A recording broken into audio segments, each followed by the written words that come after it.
Hi everyone, मैं हूं साबिर ख़ान।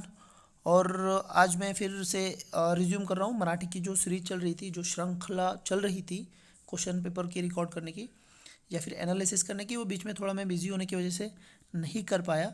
मैं फिर से उसको रिज्यूम कर रहा हूं और जो पेपर फर्स्ट के रह गए वो और सेकंड पेपर के जल्दी ही सारे के सारे क्वेश्चन पेपर आपको प्लेलिस्ट में दिखाई देंगे, तो आप फॉलो कीजिए। और ये है 2017 का क्वेश्चन पेपर। तो 2017 का और उसके बाद में जो भी है 18-19 के जो भी है मैं पूरे कर लूँगा। उसके बाद में पेपर सेकंड की तरफ मैं अपना रुख करूँगा। तो स्टार्ट करते हैं आज का। पहले 4 क्वेश्चन पैसेज पे है। 5वां नंबर का जो क्वेश्चन है, पुढील वाक्यातील अधोरेखित शब्दाचे लिंग ओळखा। यहाँ पे कॉमा आना चाहिए था, फुल स्टॉप आना चाहिए। आकाशात विहिरणारे पक्षी पाहून मन आनंदून गेले। तो पक्षी है क्या यहाँ पर? तो जब कभी भी किसी का लिंग पहचानना है तो आपको उसको देखना है। तो ती और ते लगा के, अगर तो लग गया तो समझना वो पुल्लिंग है, ती लग गया तो स्त्रीलिंग है, और ये ते लग गया तो नपुंसकलिंग है। अगर पक्षी को अगर देखें तो पक्षी भी बोलते हैं हम लोग, तो पक्षी उड़ता है, या फिर ते पक्षी उड़ता है। तो पुल्लिंग भी और नपुंसक भी लिंग आ रहा है, बट अप्रोप्रिएट आंसर इसका जो है तो ते पक्षी। ते पक्षी मतलब नपुंसकलिंग आएगा उसमें, क्योंकि ये न्यूट्रल नाम है ना पक्षी। तो नपुंसकलिंगी इसका राइट आंसर है। 6 नंबर का क्वेश्चन है, पुढीलपैकी एक वचन अनेक वचन यांची अयोग्य जोड़ी निवडा। तो मतलब एक वचन और अनेक वचन की जो गलत जोड़ी है इसमें से वो हमें पहचानना है। तो पहले धार धारा, हाँ बराबर है, धार धारा ही होता है। सतार सतारीन ये भी बराबर है। गार गारा ये भी बराबर है। वार वार ये नहीं है, ये गलत है।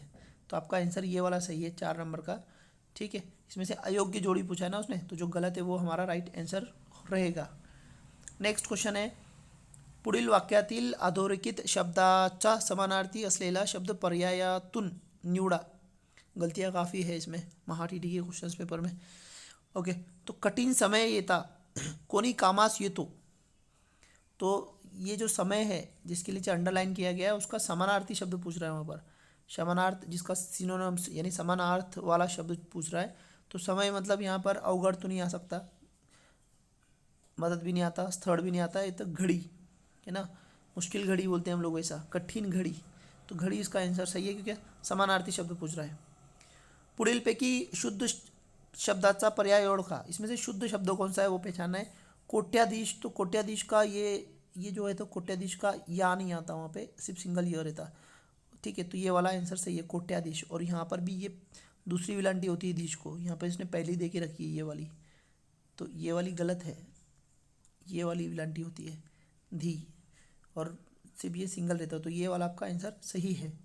कोट्याधीश मतलब जो जिस करोड़पति इंसान को बोलते हैं मराठी में कोट्याधीश। ओके, आगे बढ़ते। वाक्याचा प्रकार ओळखा। मुसळधार पाऊस झाला म्हणून दरड कोसळली। तो ये कौन से टाइप का सवाल है वो पूछ रहा है यहाँ पर।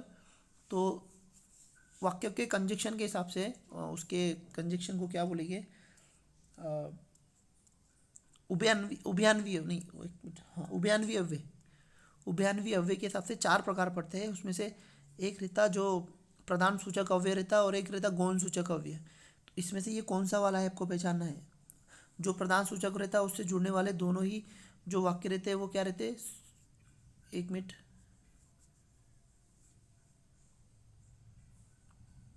ये प्रधान सूचक रहते हैं। जो मुसळधार पाऊस झाला म्हणून दरड कोसळली, तो ये परिणामवाचक है, परिणामवाचक। तो ये दो संयुक्त तो है ही है, केवल वाक्य है, मिश्र वाक्य नहीं, संयुक्त वाक्य है। हाँ, तो मैं समझाता हूँ आपको। एक्चुअली यहाँ पर ये ऑप्शन, ऐसा ऑप्शन सेट करना नहीं चाहिए था उन्होंने। मुसळधार पाऊस झाला म्हणून दरड कोसळली, तो जैसे उभयान्वी अव्यय है, इसके 2 टाइप है। ठीक है, ये उभयान्वी अव्यय है, सॉरी मैं इसको कट कर देता, फिर से लिखता। उभयान्वी अव्यय, इसके 2 टाइप है, एक है प्रधान सूचक और एक गौण सूचक, है ना। या फिर एक एक प्रधान सूचक रहता, प्रधान सूचक, प्रधान सूचक, और एक गौण सूचक, गौणत्व बोधक, या फिर गौण सूचक। तो गौणत्व बोधक सही रहेगा। ठीक है, तो इसमें जो कंजक्शन लगते हैं या फिर जो उभयान्वी अव्यय लगता है उससे दो जुमले या 2 वाक्य जो जुड़ते हैं उसे संयुक्त वाक्य बोलते हैं। ठीक है, अब इसमें 4 टाइप के हैं। एक है क्या बोलते हैं आपका समुच्चय बोधक हो गया, विकल्प बोधक, और एक आपका न्यूनत्व बोधक और परिणाम बोधक। ये चार जो रहते हैं वो आपके संयुक्त में रहते हैं, ठीक है। और मिश्र में क्या रहते हैं आपके, मिश्र में गौण सूचक रहते हैं, तो वो चार टाइप उसके अलग से होते हैं। तो यहाँ पर ये जो दिया है वो परिणामवाचक का है, तो परिणामवाचक है ना जो, तो संयुक्त में आता, संयुक्त। ओके, तो ये वाला उसका राइट आंसर है आपका। एक्चुअली ऑप्शन भी गलत है, ये प्रधान बोल के इसने और कंफ्यूज किया है, तो यहाँ पे ये सही आंसर है इसका, ठीक है। पुढील वाक्य आलेले चुकीचे विराम चिन्ह कौन थे। अब ये कोई वाक्य दिया है, इसमें विराम, कौन सा विराम चिन्ह जो है, पंक्चुएशन है जो गलत जगह लगा है। बाई म्हणाल्या, कॉमा आता है यहाँ पे, इन्वर्टेड कॉमा, बिगिन। पुढील पानावरील उदाहरणे सोडवा, अपरण, एक मिनट, अपसरण चिन्ह। तो यहाँ पर अपसरण चिन्ह नहीं आता, दो टिम्बे आते ऐसे, जिसमें तफसील देने के लिए यूज़ करते हैं हम लोग, दो ऐसे। मैंने कुछ बड़े बड़े निकाल लिया, छोटे छोटे ऐसे दो टिम्ब देना पड़ते हैं, छोटे छोटे गोल गोल, उसको बोलते हैं अपूर्ण विराम, बोलते हैं उसको अपूर्ण विराम। तो ये अपसरण चिन्ह दिया उसने, ये आना नहीं चाहिए यहाँ पे, ये गलत है। ये जो लाइन ये दिख रही ना आपको लाइन, ये वाली लाइन नहीं आना चाहिए यहाँ पे, ये गलत है। यहाँ पर दो डॉट आना चाहिए, जिसको अपूर्ण विराम बोलते हैं, अपूर्ण विराम बोलते हैं, वो आना चाहिए। तो ये गलत हो गया आपका, ठीक है। तो अपना ऑप्शन, आंसर का ऑप्शन क्या है गलत, ये वाला अपसरण चिन्ह, क्योंकि वो चूक गलत कौन सा है पूछ रहा है, तो इसलिए गलत वाला हमको ये लिखना है। अधोरेखित शब्दाची जात जन करा, कितनी गलतियां हैं क्वेश्चन पेपर में, बहुत सारी गलतियां हैं, हर लाइन में गलती दिख रही है मुझे तो, है ना। अधोरेखित शब्दाची जात है वो, पर्यायातून निवडा। अब यहाँ पे भी फुल स्टॉप आना चाहिए था, जो कि नहीं दिया इसने। कोण आहे रे तिकडे, तो कोण आहे रे तिकडे, ये कोण क्या है, इसकी जात है सर्वनाम, है ना। देखो विशेषण जब भी रहेगा ना, तो कौन मानुष या कौन व्यक्ति, तो कौन के बाद में आपको यहाँ इंसान नाम लिखना पड़ेगा, तब वो सर्वनामिक विशेषण रहेगा। यहाँ ऐसा कुछ नहीं है, और ये विशेषण भी नहीं है, किसी नाम के बारे में भी नहीं बता रहा। हाँ, ये सर्वनाम ज़रूर है, तो ये सर्वनाम है इसका right answer. Okay, next question आहे, पुढील वाक्यातील क्रियापदाचा प्रकार कोणता। रायबाने पोतेभर केन्या आणल्या, केन्या आणल्या, तो ये तो सीधा सीधा शक्य नहीं, शक्य नहीं है। शक्य ना किसी चीज़ करने की पॉसिबिलिटी रहती, हो रहा है उसको ना, मला आज जेवते, मतलब जेवते, चालवते, बोलवते, तो ये शक्य रहती है, पॉसिबिलिटी रहती ना, मला आज चालवते, जेवते, या फिर करवते, जिसमें प्रोबेबिलिटी रहती, इस तरह के। प्रायोजक मतलब कोई और करा रहा है ना, करविते, है ना। आई मुलाला चालविते, करवते, चालवते और चालविते में फ़र्क है। चालविते अगर बोलेंगे तो वो क्या होगा, कोई और उसको चला के ले रहा है ना, जैविते, है ना। तो इस तरह के, मतलब प्रयोजक में कोई और एक्शन कोई और करवा रहा है, करते से, करता खुद नहीं कर रहा है अपने आप से, कोई और करवा रहा है, और शक्य में वो उसे करना पॉसिबल है। तो यहाँ पर दोनों में भी ऐसा कुछ आपको दिखाई नहीं देता हमें। भाव कर्तृत्व में क्या रहता, कर्ता मौजूद नहीं रहता उसमें, मतलब कर्ता होता ही नहीं है, हमको समझना पड़ता है अपने भाव से, अपने फीलिंग से, है ना। जैसे आज दिवस 12 गड़गड़ते, तो गड़गड़ते मतलब क्या, बादल गड़गड़ रहे, तो बादल लिखा नहीं रहता उसमें, समझना पड़ता है ना। गड़गड़ते, मड़मड़ते ना, आज सकाळपासून मड़मड़ते, तो क्या मड़मड़ करते, तो पेट मड़मड़ करता। तो मतलब यहाँ पर जो क्रियापद होता नहीं है, उसके भाव से हमको समझना होता है। खैर ठीक है, और ये यहाँ पर तो ऐसा कुछ है नहीं तीनों में से, तो ये सिद्ध है, सीधा सीधा लिख ले, आन ले, है ना। तो आन लाना कौन, तो ये राय बने, ये करता है उसका, तो सीधा सीधा फ्लैट क्वेश्चन है।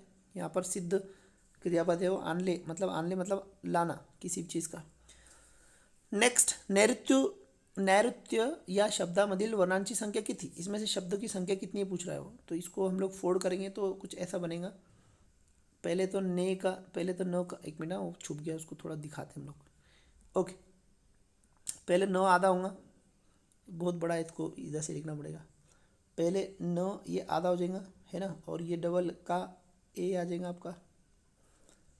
ओके, ऊपर का रो आधा रो, और ये जैसे कि वैसा आधा त, और य के साथ में अ, तो कितने हुए हो, ये 3 4 5 6 7, हाँ तो 7 इसमें है। ठीक है, ये वाला जब भी ऊपर रहता ना आधा रहता रो। ठीक है, तो 7 आंसर है। ठीक है, कभी भी आपको ऊपर रहेगा ना, जैसे कर्म, कर्म तो ये रो आधा रहेगा हमेशा, याद रखना। या फिर आप लोग उग्र, अगर आप ऐसा लिखिए, 1 मिनट में दोनों एक साथ बताता आपको। इधर देखिए, अगर आपको कर्म लिखना है, कर्म, कर्म तो ये इसकी फोड़ कैसे होंगी, क प्लस ओ है ना, और फिर रोएगा आधा, और आधा रोएगा, फिर मोएगा आधा, और फिर ओ लगेगा, इस तरह। अगर कर्म है, और ये आपको लिखना है क्रम, यहाँ पे क्रम, अगर ये लिखना है तो आपको क्या करना पड़ेगा, ये क ना आधा रहेगा अपने आप में, और ये रो पूरा रहेगा, तो रो को लगेगा और उसके बाद में ओ लगेगा। तो मतलब ये वाला जो रो है आधा होता है और ये पूरा होता है। ठीक है, और ये वाला जो अल्फाज होता है ये पूरा होता है और ये वाला आधा होता है, ये याद रखिए आप। तो इस तरह कुछ रहेगा। तो यहाँ पर नैऋत्य जो ऊपर का, ये तो सिंगुलर ही रहेगा, मतलब जो मैंने समझा आपको, आधा रो रहेगा, और ये वाला एक मिला के अपने आप में 2 हो गए, इसमें 2 है और इसमें 3 है, ऐसे 7, 7 आपका आंसर राइट आएगा। Okay, next question. ज्यामध्ये भावना उत्स्फूर्तपणे, 1 मिनट पूरा क्वेश्चन दिखा देते पहले। ज्यामध्ये भावना उत्स्फूर्तपणा, ज्यामध्ये भावना उत्स्फूर्तपणा यांना महत्त्व आहे असा पत्रप्रकार म्हणजे चौकसी। भावना चौकसी में नहीं आता, चौकसी में तो परेशानी आती, तकरार में भी नहीं आता, नौकरी अर्थ में तो बिल्कुल नहीं आएगा। ये निमंत्रण में आना चाहिए मेरे हिसाब से, वो भी पूरी तरह नहीं है। निमंत्रण पत्र जब आप किसको बुलाते, इनवाइट करते, तो वहाँ पे आपके भावना आप इजहार करते हैं उनके प्रति, तो यहाँ हो सकता है, क्लियरली तो लग नहीं रहा ऐसा, बट हाँ बाकी ऑप्शन को देखे तो ये बराबर लग रहा है मुझे, है ना, जहाँ पे हम लोग आपके फीलिंग एक्सप्रेस कर सकते हैं। तो ठीक है, तो ये नंबर का आंसर सही है। नेक्स्ट, योग्य समूहदर्शक शब्द निवडा।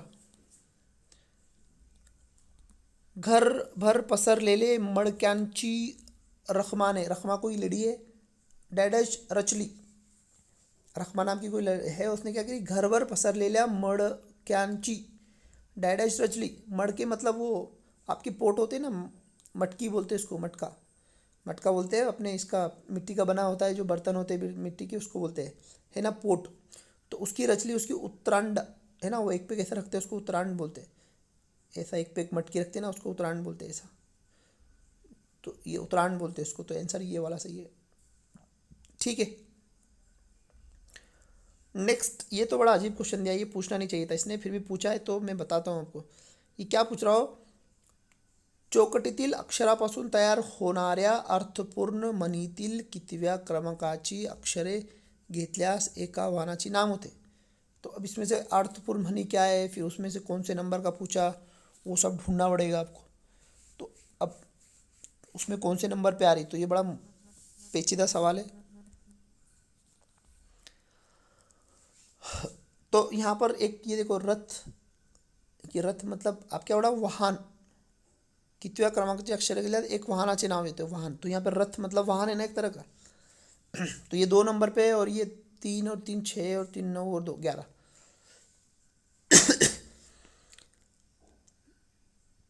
तो 11 नंबर 2 और 11, तो मतलब पहला वाला आंसर है इसका। अब इस पे मन जो तैयार होती है, मतलब सवाल ही इस तरह सवाल नहीं पूछने चाहिए, ये कोई मैथमेटिक्स का क्वेश्चन, यहाँ पे कोई मैथमेटिक्स चेक नहीं करनी है, पर फिर भी इन्हें पूछे हैं, रीजनिंग में होते हैं ऐसे अक्सर सवाल, जो कि गलत है। तो यहाँ पर अगर इसकी मन देखो तो उथड़ पाने वाला खड़खड़ाट फार, है ना, उथड़,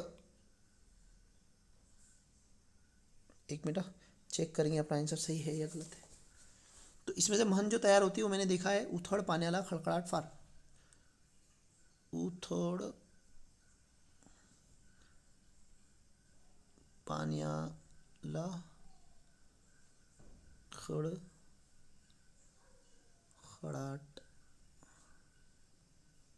फार।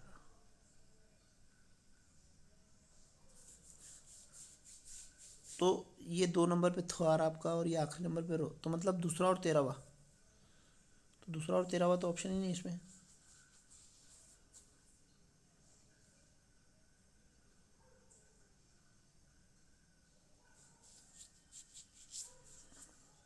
तेरहवें और दूसरा वाई, ये आंसर होना चाहिए, ये वाला 3 नंबर का, अपन फिर भी उसमें भी उल्टा सीधा है। अगर आप इसके हिसाब से लेंगे तो 11वां भी आ रहा है, देखो। पर वो सीरियल नंबर से नहीं पूछा उसने, मन के हिसाब से पूछा, तो इसके हिसाब से ये आपको 3 नंबर का आंसर सही है इसका। सगळे एकाच वेळी कसे येतील या वाक्यातील काळ ओळखा। येतील है ना, कसे येतील मतलब आएंगे, मतलब सादा भूतकाळ, सॉरी सादा भविष्यकाळ, तो ये सादा भविष्यकाळ आपका आंसर है। मोफत पाणी मिळवण्याची योग्य मोफत पाणी मिळवण्याची सोय या शब्द समूहासाठी योग्य शब्द पर्यायातून निवडा। ये पानपोई, पानपोई ना, अभी गर्मी के दिन आएंगे तब आपको जगह जगह दिखेंगे। एक तो पॉलिटिशियन लगा के रखते हैं पानपोई, या फिर कोई भी व्यवसायिक अपने दुकान के आगे लगा के रखता है, तो पानपोई रहती है जहाँ पर आप फ्री में पानी सर्व करते पुण्य कमाने की नीयत से। ठीक है, कुछ लोग नो वोट के हिसाब से भी जमाते, वो अलग बात। पुढीलपैकी कोणता पर्याय शब्दयोगी अव्यय नाही। शब्दयोगी अव्यय ये मतलब वही कंजक्शन इंग्लिश में, वो कौन सा नहीं है। तो मागे ये नहीं, शब्दयोगी कंजक्शन नहीं, शब्दयोगी मतलब प्रीपोजिशन। तो इसमें से प्रीपोजिशन मतलब शब्दयोगी अव्यय जो शब्द को लग जाते, वो नाम का रिलेशन दूसरे से जोड़ने के लिए उसको कहते हैं शब्दयोगी अव्यय। तो मागे हाँ है, खड़े है, समोर है, सबब नहीं। सबब ये उभयान्वी अव्यय है। सबब ये कनेक्शन करने को मतलब ये जोड़ने का काम करता है। तो सबब क्या है, उभयान्वी अव्यय, शब्दयोगी अव्यय नहीं है।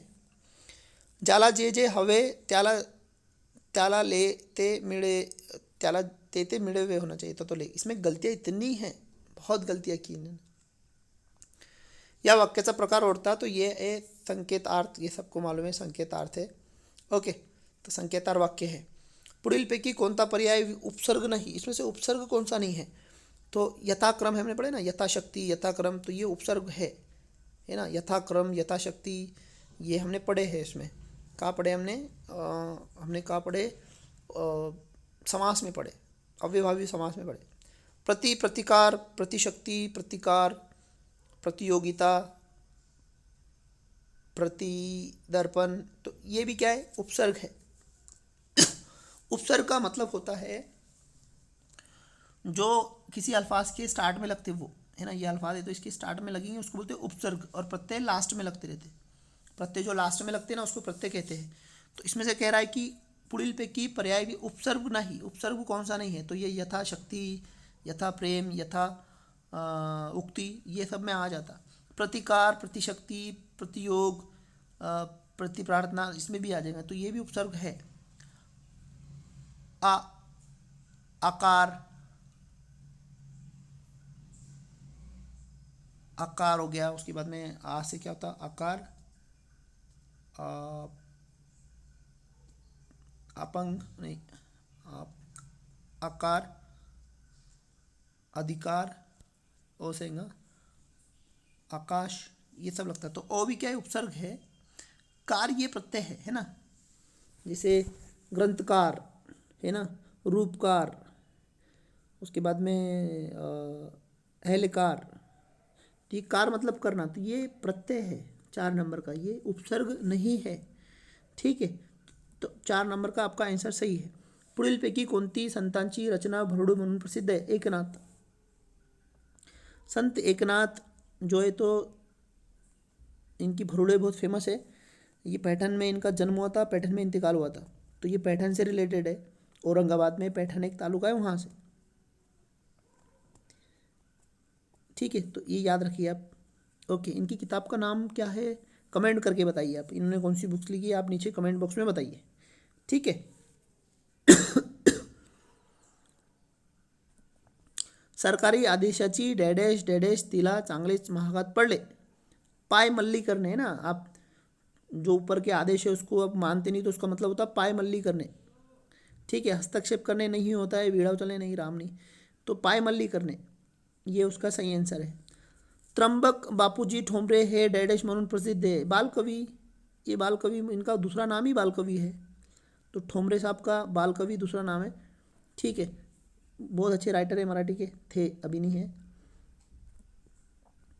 उसके बाद में है बनगरवाडी या पुस्तकाचे लेखक पुढीलपैकी कोण, तो Venkatesh Madgulkar, the writer of this book. Bangarwadi या पुस्तकाचे लेखक पुढीलपैकी कोण? तो व्यंकटेश माडगूळकर है. ठीक आहे. पुढीलपैकी वेगळा अर्थाचा शब्द कोणता? दुहिता, कन्या. दुहिता मतलब बेटी, कन्या भी मतलब बेटी, सुता मतलब बेटी और सरिता मतलब नदी. तो क्या बोला पुढीलपैकी वेगळा? तो वेगळा मतलब सरिता, नदी, ये वाला. सरिता मतलब नदी. तो 4 नंबर का आंसर आपका सही है. बाद में बोल रहा हो गया हमारे. हाँ 26 हो गया. अब 27 से 30 तक कविता है. तो कविता हम लोग यहाँ नहीं करते, फिर कभी देखेंगे. ओके. तो ये हो गया आपका 2017 का क्वेश्चन पेपर. ठीक है. कुछ अगर गलती हुई होंगी या फिर कुछ मिस्टेक होगी तो आप मुझे कमेंट करके बता सकते हैं. पहली बात, कुछ प्रॉब्लम हुई तो भी वहाँ पे कमेंट करके बताइए कि आपको क्या समझ में नहीं आया. ठीक है. और इसको ज़्यादा से ज़्यादा शेयर कीजिए अपने दोस्तों तक, क्योंकि एग्ज़ाम बहुत करीब है अभी. वैसे तो बहुत जल्दी आपको पेपर मिल जाना चाहिए थे, बट बहुत लेट हो रहे. तो उसके लिए मैं आपसे माफ़ी चाहूँगा. कोशिश करूँगा कि जल्दी आपको सारे क्वेश्चन पेपर मिल जाए. और बहुत जल्दी मतलब एक बहुत जल्दी हम लोग है ना एक रिवीजन सीरीज स्टार्ट करने वाले हैं यूट्यूब पर. तो लगभग 8 बजे के बाद उसका टाइम रहेगा, मतलब शाम में रहेगा, रात में शाम में रहेगा, 10-11 बजे तक रहेगा. तो जल्दी हम लोग उसकी पोस्ट पब्लिश करेंगे. तो आप लोग बने रहिए. पूरा हम लोग करने वाले मेन एक एग्ज़ाम पास ओरिएंटेशन का एक पूरा सीरीज चालू करने वाले हैं लास्ट के 10 डेज़ में. तो बने रहिए. आप देखते हैं कैसा पॉसिबल होता है. तो और जल्दी आपको प्रोग्राम मिलेगा. और ठीक है, तब तक के लिए इजाज़त चाहूँगा. मिलते हैं हम लोग नेक्स्ट वीडियो में. हाँ, दूसरी बात बताना इम्पोर्टेंट बात ये है कि हमारी CTET की नई बैचेस स्टार्ट होने वाली है. एक 25 अक्टूबर से और एक 1 नवंबर से स्टार्ट होने वाली है. ठीक है. तो जो भी इंटरेस्टेड है तो आपको कॉन्टेक्ट डिटेल मिल जाएंगी. और उसके बाद में आप हमें कॉन्टेक्ट भी कर सकते हैं. और बाकी सब बातें वहीं पता चलेंगी आपको. ठीक है. इजाज़त चाहूँगा. फिर बने रहिए हमारे साथ में. तब तक के लिए बाय बाय. अल्लाह हाफिज़.